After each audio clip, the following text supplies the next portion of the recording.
Assalamualaikum warahmatullahi wabarakatuh. Waalaikumsalam warahmatullahi wabarakatuh. Ala kulli niyah wa amalin sholihah. Al-Fatihah. Zuwaya kana nasta'in ihdinas siratal mustaqim siratal ladzina an'amta 'alaihim.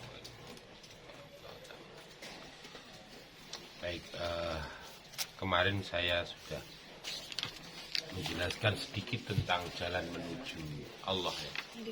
Lewat martabatul taubah, martabatul istiqomah ya. Sampai kemudian martabatul takrib. Itu kalau jalannya seorang yang ingin menjalani kesufian ya, kesufian. Atau tidak kesufian nih. Sebenarnya orang kalau mau meningkat terus itu ya salah satunya caranya melalui itu. Dan kita itu naik turunnya ada pada martabatul taubah. Sekalipun kalian itu lulusan pesantren misalnya, terus kemudian UIN Maliki, ini kalau jujur saja mungkin barangkali 50 rakaat dalam satu hari itu ya masih berat. Kelihatannya kelihatan dari wajah tuh wajah iya. Nah karenanya itu tidak boleh putus asa karena memang ada proses di mana orang nantinya akan menemukan kenikmatan. Nah, mungkin hari ini saya pertegas kembali tentang hakikat tasawuf ya, supaya kemudian kita bisa benar-benar tahu karena setiap segala sesuatu pasti ada hakikat. Hakikat tasawuf itu kalau menurut Syekh Ahmad Zarruq Al-Fasi. Syekh Ahmad Zarruq itu seorang sufi yang kemudian beliau memberikan penjelasan tentang hakikat itu, hakikat tasawuf. Apa itu? Jadi inna hakikat tasawuf turja'u ila sidqit tawajjuh ila Allah ta'ala min haitsu yarda bima yarda. Jadi intinya ada pada kejujuran ya. Jadi hakikat tasawuf adalah kejujuran atau kesungguhan dalam menghadap kepada Allah ya. Jadi kejujuran, kesungguhan dalam menghadap kepada Allah artinya merasa rela terhadap apa yang diridhoi oleh Allah. Merasa rela, merasa ridho atas apa yang diridhoi oleh Allah. Contoh keadaan kita ini sampai sekarang koyo tetap misalnya tidak sekaya seperti artis ya. Jadi itu kita ini sampai sekarang kok nggak bisa setampan maupun secantik seperti artis gitu. Padahal sudah beli bedaknya, padahal sudah beli peralatannya kok nggak cantik-cantik, nggak tampan-tampan. Ya itu langsung saja kalau kemudian orang yang bertasawuf itu tidak melihat itu, ya ridho ya Allah atas apa yang kau ridhoi. Engkau jadikan kami itu melarat, fakir, miskin, aku terima ya Allah. Kau jadikan aku ini tampan, jelek, ataupun kalah saingan, aku terima ya Allah. Ridho, ridho, teman ridho kan? Nah iya, kalau ridho ya wes. Jadi kalau kemudian yang kamu cintai diambil oleh orang ya selama belum janur melengkung ya silakan aja dengan gitu aja. Apa ini repot-repot gitu ya, tapi Pak melepas itu susah Pak. Nah itu kan nafsu itu sudah masuk wilayah nafsu. Makanya itu hakikat kejujuran, hakikat daripada tasawuf adalah kejujuran, kesungguhan untuk ya apa yang diberikan oleh Allah ini kita ridho, dan apa yang kemudian diridhoi oleh Allah ini kita juga ridho. Jadi nyambung. Lalu kemudian pengertian berikutnya mengenai hakikat ini diteruskan oleh Syekh Ahmad Zarruq itu adalah dasarnya tasawuf itu mempersatukan hati dan raga.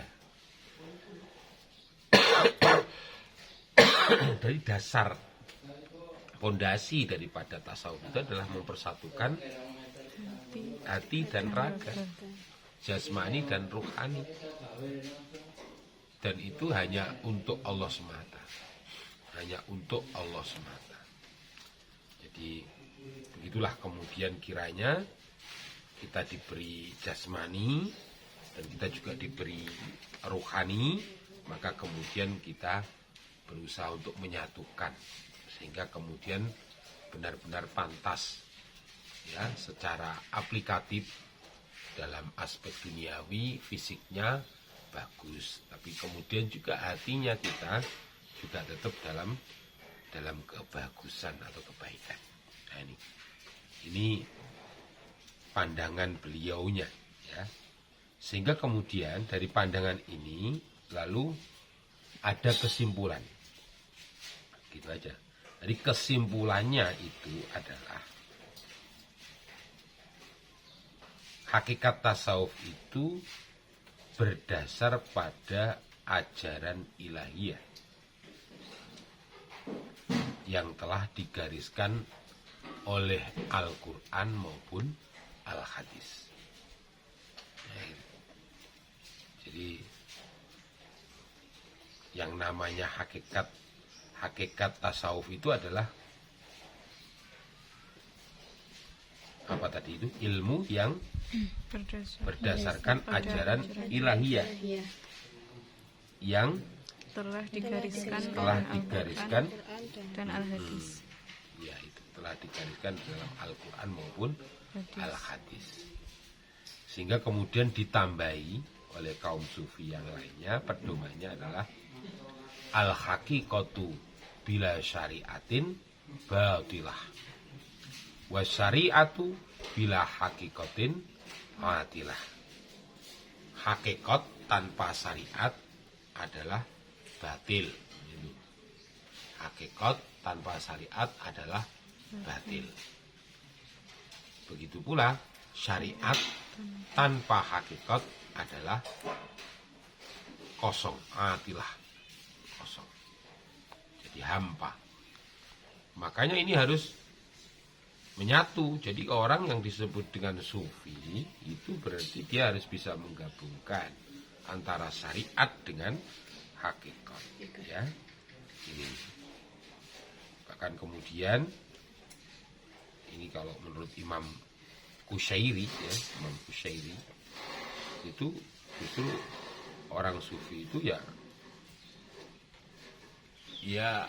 dia paling tidak hafal Quran, hafal hadis ya, yang sesungguhnya dengan kedua hafalan tentang Al-Quran maupun Al-Hadis ini menjadikan sebab orang yang kemudian mengamalkan ilmu-ilmu tasawuf itu menjadi benar.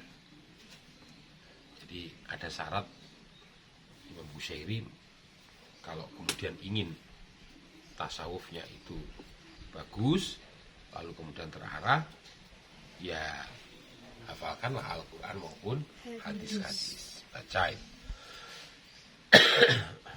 Nah, juga kemudian oleh Sahal bin Abdillah At-Tustari, beliau kemudian menyampaikan dasar thariqah ya, dasar itu ada 7, fondasi thariqahnya itu ada 7. Usulu thariqatina sab'atun. Yang pertama adalah berpegang teguh terhadap Al-Quran. Yang kedua adalah mengikuti sunnah Rasulullah. Yang ketiga adalah makanan yang halal. Yang keempat adalah menahan diri agar tidak menyakiti orang lain. Yang kelima adalah menjauhi maksiat. Yang keenam adalah selalu bertaubat, karena seringkali kita jungkir balik ya. Kita sudah taubat, sudah baik, tiba-tiba terbersit untuk melakukan sesuatu yang terlarang lagi, akhirnya tobat lagi. Jadi selalu bertaubat. Yang ketujuh, melaksanakan kewajiban-kewajiban. Jadi melaksanakan kewajiban-kewajiban. Ini yang kemudian perlu kita pahami tentang makna daripada hakikat, ya, hakikat. Lalu kemudian ini sampai ada cerita. Berarti kan kalau orang hakikat, orang yang menjalani kesufian itu tidak boleh meninggalkan syariat.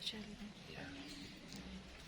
Jadi jangan heran, ini menurut Syekh Abu Yazid Al-Bustami itu, beliau menceritakan ada orang yang mengaku wali, bisa terbang ya di atas air, kemudian bisa terbang meloncat dari pohon satu ke pohon yang lain. Terus coba kita datangi gitu. Saya Abu Yazid begitu sama teman-temannya. Akhirnya didatangilah orang yang mengaku wali itu.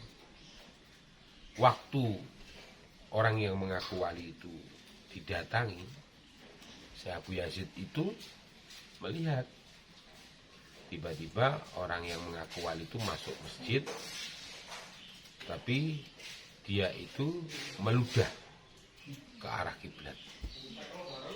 Meludah ke arah kiblat. Langsung kemudian Syekh Abu Yazid pulang langsung.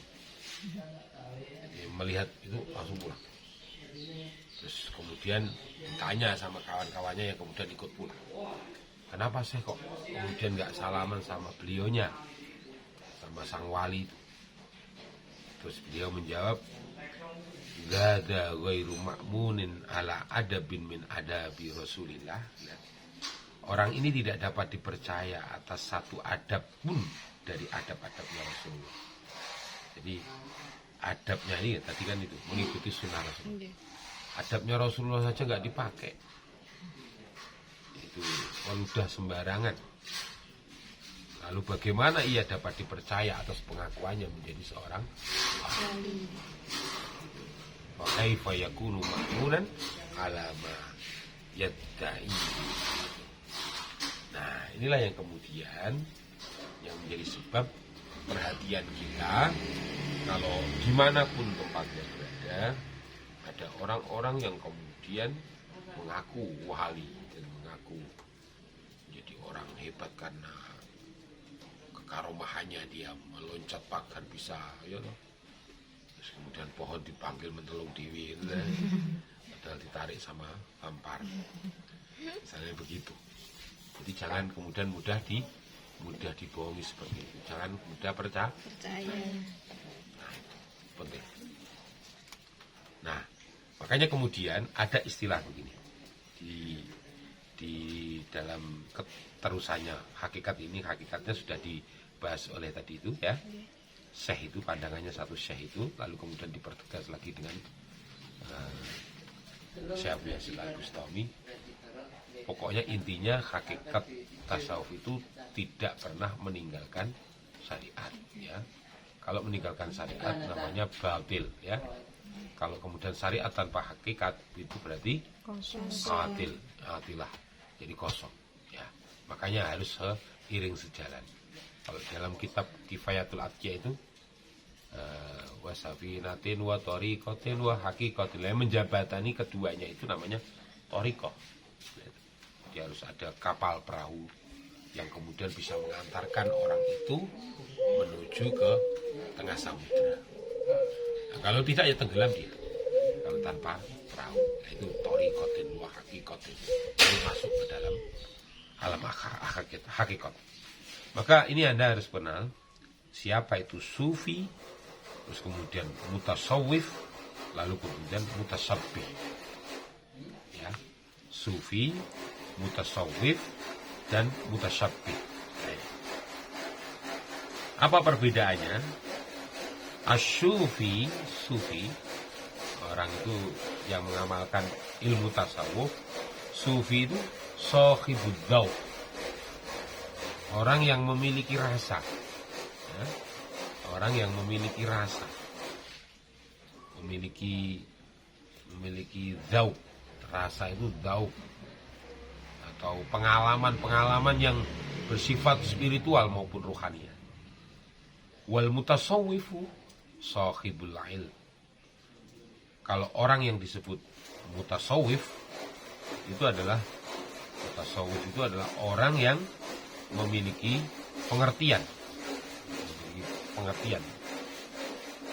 pengetahuan, pengertian atau pengetahuan.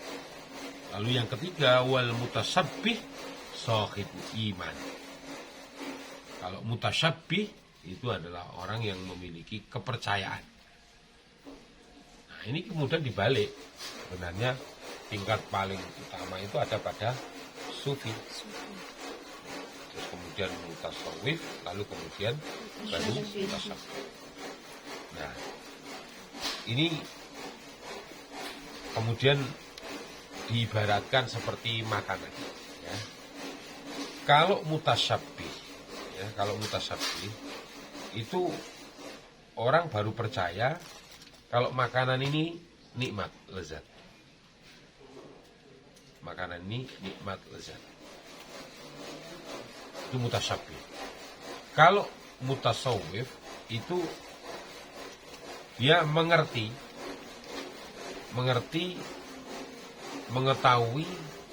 kalau makanan ini lezat, nikmat. Yang tadi itu apa yang tadi? Orang Percaya. Pertama itu hanya percaya kalau makanan itu lezat, nikmat. Tapi ini sudah mengerti kalau mutasawwif, mengerti kalau makanan ini lezat, nikmat, karena terdiri dari bahan itu, ya kan? Terdiri dari kualitas A, B, kan gitu. Terus ada sertifikatnya. Nah, itu tahu. Tapi belum merasakan nikmat lezatnya. Baru sebatas mengerti, mengetahui. Tapi kalau kemudian sufi itu beda lagi. Dia itu telah merasakan sendiri nikmat dan lezatnya makanan. Paham ya? Itu yang disebut dengan perbedaan antara sufi, mutasawwif, dan mutasyabbih. Nah, kita ini ada di mana? Ya, jelas mutasyabbih. Mutasyabbih kita itu percaya nek Islam itu nyelametno. Percaya nek wong poso iku bakale yo barokah sok dikanjani. Percaya nek Gusti Allah nyiptakno swarga, ngono ta. Percaya. Itu kongkon memahami, kongkon mengerti, ngono ya cik lare belajar cik rumutut kadang-kadang. Itu seperti itu. Nah, ada yang kemudian ditambah lagi. Ya, tadi setelah kemudian kita tahu perbedaannya sufi, mutasawwif, dan mutasyabbih, maka di sini ada kalimat berikutnya itu as-sufi fi maqarrir ruhi sahibu musyahadah. Orang sufi telah memiliki musyahadah, memandang Allah di dalam dasar ruhnya, ya, di dalam dasar ruhnya. Jadi orang kalau disebut sufi itu berarti dia bisa diberi anugerah oleh Allah untuk musyahadah, memandang Allah, ya, memandang Allah, ya, itu memandang Allah itu bukan berarti Allah jangan Anda bayangkan bisa dipandang seperti makhluk, enggak. Itu apa yang baik, tidak boleh, ya. Harus mukhalafatul lil hawa. Lalu wal mutasawwif fi maqaril qalbi sahibu muraqabah. Kalau mutasawwif itu sudah memiliki muraqabah. Muraqabah itu selalu ingat kepada Allah atau selalu diawasi oleh Allah. Muraqabah, selalu diawasi atau selalu ingat kepada Allah. Di mana? Di dasar hatinya. Kalau tadi yang awal tadi di dasar ruhnya. Nah, itu sufi. Kalau yang mutasawwif itu di dasar hatinya. Sedangkan mutasyabbih wal mutasyabbih fi muqawamatin nafs sahibu mujahadatin wa sahibu muhasabatin. Artinya kalau mutasyabbih itu adalah orang yang baru memiliki mujahadah, orang yang baru memiliki mujahadah dan muhasabah. Itu memerangi, mujahadah itu memerangi, bersemangat-semangat untuk berjihad, ya. Terus kemudian muhasabah itu mengkoreksi dalam menghadapi nafsunya. Di dalam menghadapi nafsu. Kita ini kan sering kalah dengan nafsu kita, karena kemudian kita ini ada di makam mutasyabbih. Kita masih memiliki mujahadah, semangat untuk melawan hawa nafsu itu, agar supaya tidak diikuti. Seperti kalian ini belajar ini sebenarnya adalah aspek mujahadah, jihadul ilm. Jadi tidak perang dengan senjata, tapi perang dengan ilmu. Kenapa? Nah, ngapain kamu kemudian sudah pindah jam aja kamu masih nyarikan tempat, masih nyarikan jam, sekalian libur pak, kan gitu. Nikmatnya kan begitu. Saya sendiri juga senang gitu. Kenapa kok seperti itu? Karena ada jihadul ilm. Kenapa kamu online kok kamu sibuk masih mencari kuota, sibuk mencari internet, sibuk mencari saluran untuk nyambung antara yang offline dengan yang online. Ini karena memang jihadul ilm dan juga muhasabah, mengkoreksi diri untuk melawan hawa nafsu. Karena salah satu daripada kehancuran manusia itu mukhlikat itu adalah ittabi'il hawa, mengikuti hawa nafsu. Nafsu itu nek dituruti itu aja gak ono entek.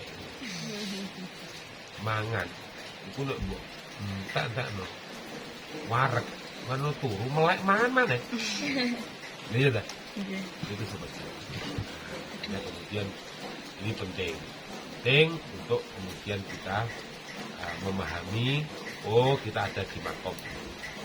Nah, semuanya itu, ya, sufi, mutasawwif, lalu kemudian mutasabbih, semuanya itu kulluhum fil jannah. Masuk surga. Enak lah. Jadi walaupun cek makomin dek dewi, kelas TK, masuk surga. Dan itu di Al-Qur'annya salah satunya di surat Al-Fatir, nanti dibuka ya, Al-Fatir ayat 32. Di situ ada kalimat faminhum dzalimun li nafsi wa minhum muqtasid wa minhum sabiqun bil khairat. Nah, akhirnya kemudian itu ada 3 ya, ada 3 dalam ayat itu yang kemudian sama ulama-ulama ada perbedaan yang menyebutkannya, tapi paling tidak itu ada beberapa hal yang kemudian perlu kita pahami ya. Misalnya kemudian saya tadi bilang di situ ada kalimat faminhum dzalimun li nafsi. Ini golongan pertama.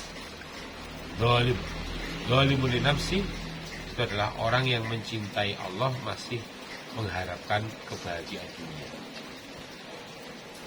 Di ibadah itu si kepengin yo bahagia dunya. Uripe ning dunya iki ora yo penak lah, Gusti mosok aku sholat duha rajin kok gak rezeki.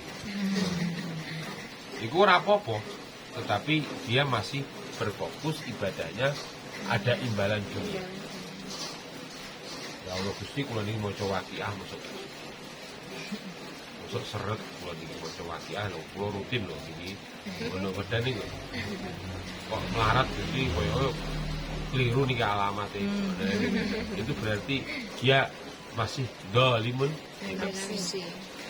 Tapi kalau sudah sabikun muktasid ya, wa minhum muktasid, yang tergolong orang-orang muktasid itu sudah orang yang mencintai Allah karena mengharapkan akhirat. Akhirat itu berarti ya sholat hajatnya, sholatnya dia masih berharap mudah-mudahan bisa memperlancar dirinya di atas siratal mustaqim. Kemudian juga nanti di padang mahsyar ditulungi Gusti Allah, termasuk golongan rajulun mu'allaqun fil masajid, artinya nyambung sama Allah, sama masjidnya Allah, atau dapat surga, dijauhkan dari neraka. Itu kebahagiaan di akhirat. Tapi kalau sudah syabikun, itu makom yang kemudian orang yang menghilangkan kehendaknya dia sendiri karena memilih untuk mengikuti kehendaknya Allah. Wis akar-karpe jenengan Gusti, jenengan lebetaken neraka kula nggih ridho, dengan lebetaken swarga kula nggih ridho. Dengan apa salat kula niki jenengan paringi nilai 17 nggih monggo, dengan paringi 12 nggih monggo. Pun napa jari jenengan gimana?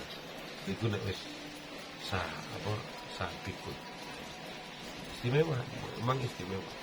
Dan itu termasuk adalah orang-orang pilihan, ya, orang-orang pilihan. Karena dia sedang merasakan nikmatnya ketika dia mendapatkan kedudukan seperti itu. Kok aja mudun neh. Nek mudun neh berarti akhirnya mudun ning dolimun. Nah, ini salah satu penjelasan dari surat Fatir ayat 32. Jadi dilihat sendiri di situ, sehingga kemudian kalian bisa menulisnya, ya, menulisnya. Kok yang penting tiga-tiganya itu mendapatkan apa? Mendapatkan yang namanya surganya Allah Subhanahu wa Ta'ala. Ini beberapa hal termasuk yang berkaitan dengan hakikat apa tasawuf, atau kemudian juga perbedaan daripada sufi, tasawuf dan tasawuf. Jadi mungkin itu dulu, sehingga kemudian kalau ditambah-tambah lagi juga berat ya, nanti jadi sufi kangen. Jadi sufi itu tidak seperti halnya kalau sudah S1, S2, S3 kan layak Pak jadi sufi. Dan apa? Karena sufi itu bukan teori. Sufi itu adalah pengalaman rohania yang kemudian dilatih terus, setiap hari dilatih terus. Sehingga kemudian apakah kita ini banyak ingatnya sama Allah ataukah banyak lupanya sama Allah? Apakah kita ini banyak ridhonya sama Allah ataukah banyak mengingkarinya sama Allah? Itu. Apakah kita ini telah menjadi orang-orang yang senantiasa bersyukur atas segala keadaan, atau kita milih-milih keadaan baru bersyukur? Jadi itu terus. Jadi tidak hanya ditentukan oleh SK atau ditentukan oleh Facebook, ya, tidak. Karena ada majelis sufi, belum tentu orangnya sufi.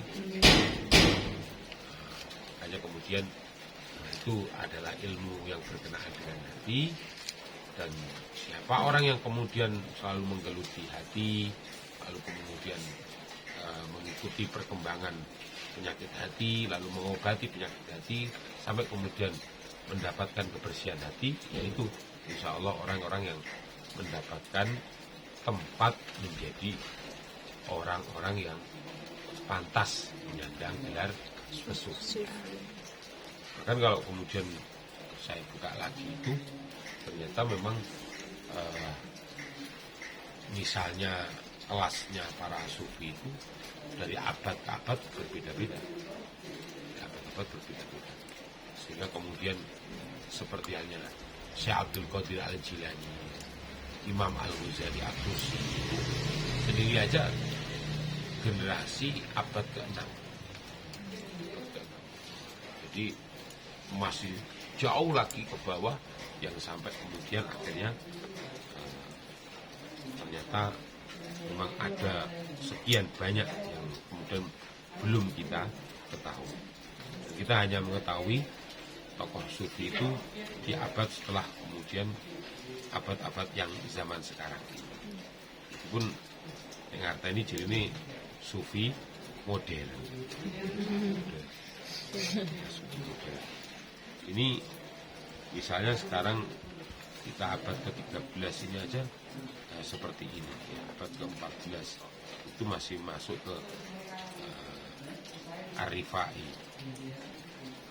Ini notok sudah selesai ini aja itu 1928